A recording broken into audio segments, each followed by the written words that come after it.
ಮಂಡ್ಯದ ಶಂಕರಪುರ ಬಡಾವಣೆಯಲ್ಲಿರುವ ಶ್ರೀ ಆದಿಚುಂಚನಗಿರಿ ಶಾಖಾಮಠದ ಶ್ರೀ ಗಂಗಾಧರ ಸ್ವಾಮಿ ದೇವಾಲಯದ ಆವರಣದಲ್ಲಿ ಶ್ರೀ ಆದಿಶಂಕರಾಚಾರ್ಯ ಸ್ವಾಮಿಗಳ ಜಯಂತಿಯ ಕಾರ್ಯಕ್ರಮ ಜರುಗಿತು. ಕೊಮ್ಮೇರಹಳ್ಳಿ ವಿಶ್ವಮಾನವ ಮಠದ ಪ್ರಧಾನ ಕಾರ್ಯದರ್ಶಿ ಶ್ರೀ ಪುರುಷೋತ್ತಮಾನಂದನಾಥ ಸ್ವಾಮೀಜಿ ಶ್ರೀ ಆದಿಶಂಕರಾಚಾರ್ಯ ಸ್ವಾಮಿ ಭಾವಚಿತ್ರಕ್ಕೆ ವಿಶೇಷ ಪೂಜೆ ಸಲ್ಲಿಸಿದರು.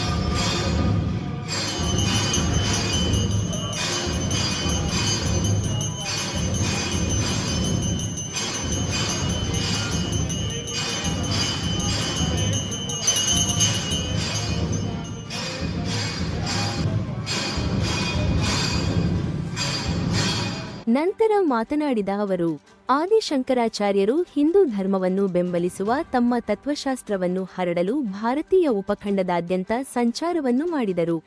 ಅವರು 32ನೇ ವಯಸ್ಸಿನಲ್ಲಿ ನಿಧನರಾಗುವ ಮೊದಲು ಆಳವಾದ ಆಧ್ಯಾತ್ಮಿಕ ಮತ್ತು ಬೌದ್ಧಿಕ ಮೈಲಿಗಲ್ಲುಗಳನ್ನು ಸಾಧಿಸಿದರು. ಅವರ ಅಲ್ಪಾವಧಿಯ ಜೀವಿತಾವಧಿಯ ಹೊರತಾಗಿಯೂ ಅವರ ಕೊಡುಗೆಗಳು ಭಾರತದ ಆಧ್ಯಾತ್ಮಿಕ ಮತ್ತು ತಾತ್ವಿಕ ಭೂದೃಶ್ಯದ ಮೇಲೆ ಶಾಶ್ವತವಾದ ಪ್ರಭಾವ ಬೀರಿತು. ಅವರ ಸ್ಮರಣೆ ಇಂದು ಮಾಡುತ್ತಿದ್ದೇವೆ ಎಂದರು. ಇದೆ ನಮ್ಮದು ಶಂಕರ್ ಮಠವೇ ಆಗಿರೋದ್ರಿಂದ ಶಂಕರಾಚಾರ್ಯ ಸ್ಮರಣೆಯನ್ನು ನಾವು ಮಾಡಬೇಕಾಗಿದೆ. ಶ್ರೀಮತ್ ಶಂಕರಾಚಾರ್ಯರು 3ನೇ ವಯಸ್ಸಿನಲ್ಲೇ ವೇದವನ್ನು, ಆಗಮವನ್ನು ಎಲ್ಲವನ್ನ ಓದಿ ಆಮೇಲೆ ನಂತರ ತಾಯಿಯ ಅನುಮತಿಯನ್ನು ಪಡೆದು ಸನ್ಯಾಸಿಗಳಾಗಿ ಅವರು ನಮ್ಮ ಹಿಂದೂ ಧರ್ಮದ ಎಲ್ಲ ಗ್ರಂಥಗಳನ್ನು ಓದಿ ಟೀಕೆಯನ್ನು ಮತ್ತು ಆ ಗ್ರಂಥಗಳನ್ನು ಬರೆದು ಕೊನೆಗೆ ಅವರು ಶ್ರೀ ಹಿಮಾಲಯದಲ್ಲಿ ಹೋಗಿ ಅಲ್ಲಿಯೂ ತಪಸ್ಸು ಮಾಡಿ ಅಲ್ಲಿ ಅವರು ಮುಕ್ತಿಯನ್ನು ಪಡೀತಾರೆ. ಅಂಥ ಮಹಾನ್ ತ್ಯಾಗಿಗಳು ಮತ್ತು ವಿದ್ವಜ್ ಸ್ವಾಮಿಗಳು ಆಚಾರ್ಯ ತ್ರಯರಲ್ಲಿ ಶ್ರೇಷ್ಠರಾದವರು.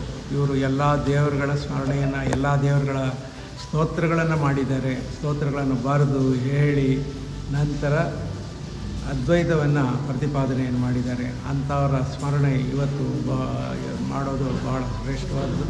ಅದನ್ನು ನಮ್ಮ ಶಂಕರ್ ಮಠದಲ್ಲಿ ನಾವು ಮಾಡಲೇಬೇಕು, ಮಾಡ್ತಾಯಿದ್ದೀವಿ.